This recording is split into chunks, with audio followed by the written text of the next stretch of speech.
nih sekarang menemukan titik terang. Masih ingat nggak detikers kejadian seorang santri yang ditemukan meninggal dan ada tanda-tanda bahwa dia itu bekas disetubuhi atau diperkosa. Innalillahi. Nah ini ada kelanjutannya. Jadi kejadian santriwati di Kendal, Kendal apa Kendal, Oh Kendal, Kendal ya. Kendal. Kalau Kendall Jenner. Jenner. Di saat pertemuan pertama, tapi jadi intinya yang ngebunuh tuh emosi katanya guys, gara-gara gak usah ketawa Rio, kelihatan dari ujung mata. Lu, Ya, lu tuh tiap kali ada kejadian gini selalu dibikin. nah makanya gue bertanya, tadi kan Kendall. Kalau ini kan Kendallnya kendalikan dirimu dong, jangan lo perkosa orang terus lo bunuh, astagfirullahalazim. Gila. Kayaknya dia tuh emosi kali ya, satu nafsu kan dia tuh. Mungkin ingin melampiaskan apa namanya Hasrat. hasratnya tidak tertahan. Terus udah gitu dia nggak dapet. Nah si emosi yang tak tertahan itu berubah menjadi amarah, terus dia ngebunuh. Iya, iya, iya. Gila sih. Ini mah lo udah astagfirullahalazim, pokoknya nggak ada kebaikan dalam hidupmu sih kayaknya ya. Iya, nih dan yang lebih miris lagi adalah karena ya ini berhubungan juga sama santriwati gitu loh. Mazal Mendalik. Kita akan ngobrol-ngobrol sama reporter kita di pagi hari ini. Ada Mas Saktio Dimas dari reporter Detik Jateng. Selamat pagi, Mas Saktio Dimas. Selamat pagi. Selamat Pagi. pagi, Mas. Apa kabar, Mas? Sehat, Mas? Puji Tuhan, alhamdulillah sehat. Alhamdulillah. Alhamdulillah. Mas panggilannya kalau nggak salah Mas Dimas ya? Ya. Mas Dimas. Mas Dimas, ini sepertinya kan ada lanjutan dari pemberitaannya kemarin gitu ya, terkait ditemukannya seorang santriwati tewas di sebuah seperti apa namanya, kebun begitu ya. Nah sekarang itu katanya udah mulai dicari tahu nih dan semakin menemukan titik terang bahwa pembunuhnya juga sudah ditangkap. Boleh Mas mungkin kita review lagi sedikit ya kejadian yang kemarin seperti apa dan sekarang mungkin informasi terbaru tambahannya tuh seperti apa, silakan. Ya, jadi pada tanggal 17 Oktober 2024 ditemukan sosok mayat di kebun, tepatnya di hutan Desa Darupono, Kecamatan Kaliwung Selatan. Jadi saat itu mayat ditemukan dalam kondisi terluka di bagian leher akibat borokan, serta ditemukan tubuhnya sudah dalam kondisi setengah telanjang. Gitu.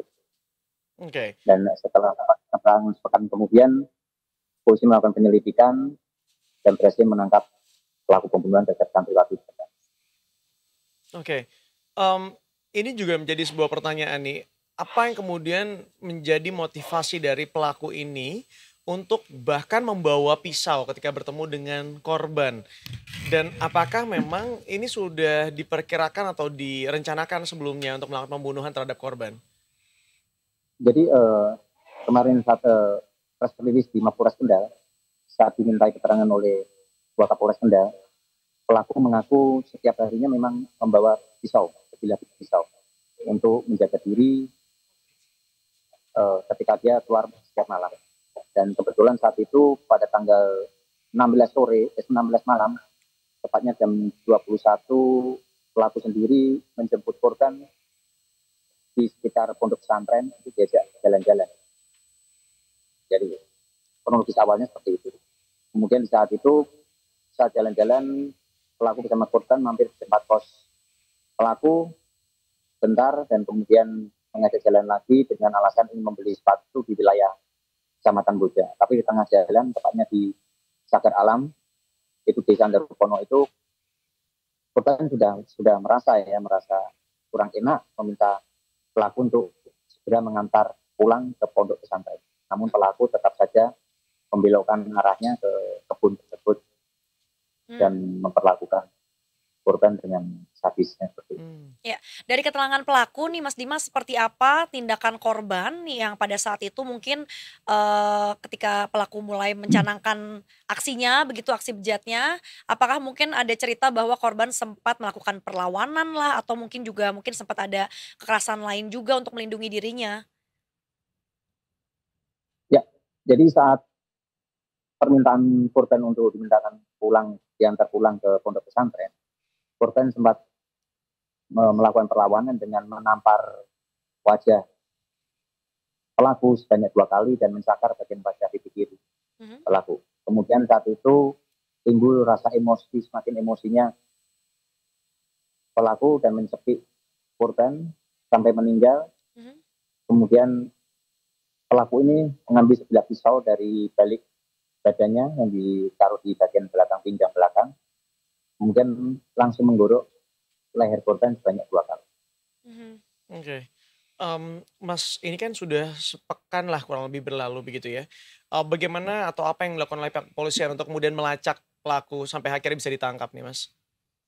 Nah, jadi setelah polisi melakukan pemeriksaan terhadap beberapa saksi terutama teman korban di pondok pesantren seperti itu, akhirnya polisi mengantongi identitas pelaku dan berusaha mengejar pelaku tepatnya di sekitar Kaliwungu. Jadi pelaku berhasil ditangkap Jumat dini hari tanggal 25 Oktober di tempat kerjanya. Oke, di tempat kerjanya ya. Apakah sebelumnya mungkin Mas ada track record atau catatan kriminal yang dimiliki oleh pelaku yang mungkin akhirnya ini bisa ketahuan nih, ke-trace kalau orangnya adalah orang tersebut gitu. Jika mungkin iya ada, apakah mungkin boleh diceritakan tindak pidananya seperti apa nih dulunya orang yang membunuh korban dan sebelumnya mencoba memperkosa ini? Jadi pelaku sendiri tidak ada sementara ini belum ada case atau kasus yang menjerat pelaku sebelumnya ya. Jadi memang murni baru kali ini pelaku tersangkut kasus pidana. Oke. Jadi sebelumnya sebenarnya track recordnya masih bersih ya? Iya, masih bersih. Iya, boleh diketahui Mas ini untuk pelaku sendiri apa profesinya, kemudian bekerja di perusahaan mana, apakah mungkin masih di sekitar situ dan mungkin juga memang tinggal di kawasan tersebut? Jadi pelaku ini asalnya dari Kabupaten Mengkit Magelang. Kabupaten Magelang, kemudian dia merantau kerja di salah satu perusahaan di kawasan industri Kendal yang terletak di Kecamatan Kaliwungu. Jadi posisinya dia memang kerja di salah satu perusahaan. Oke. Ya. Baik kalau gitu Mas, mungkin ini juga kita belum tahu ya Mas ya untuk pelaku sendiri akan dijerat pasal seperti apa dan juga akan dijatuhkan hukuman seperti apa? Untuk pelaku sendiri dijerat dengan Oh sudah ada, oke. sudah ada.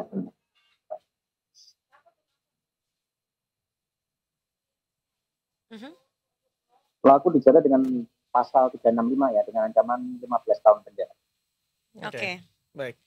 Mas, terima kasih banyak untuk laporannya, Mas. Thank you banget. Ya, Mudah-mudahan sama-sama. kejadian ini tidak terulang kembali begitu Iya, ya. dan bisa diadili seadil-adilnya Iya. ya. Mudah-mudahan juga ini adalah hukuman yang setara dengan apa yang diharapkan dari pihak keluarga korban juga begitu karena miris sekali mendengar bahwa anak perempuannya sedang mengenyam pendidikan di pesantren pula gitu tapi ternyata naas hasilnya harus mengalami kematian dengan cara dicoba untuk diperkosa terlebih dahulu. Dan mungkin ini juga jadi pelajaran buat kita ya, jangan pernah pergi dengan orang yang tidak kita kenal begitu ya.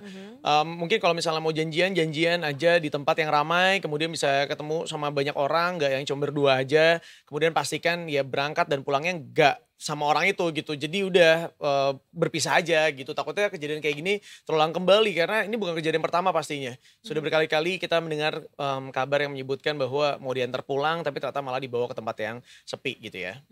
Baik. Terima kasih Mas Dimas untuk laporannya. Selamat bertugas kembali. Selamat pagi.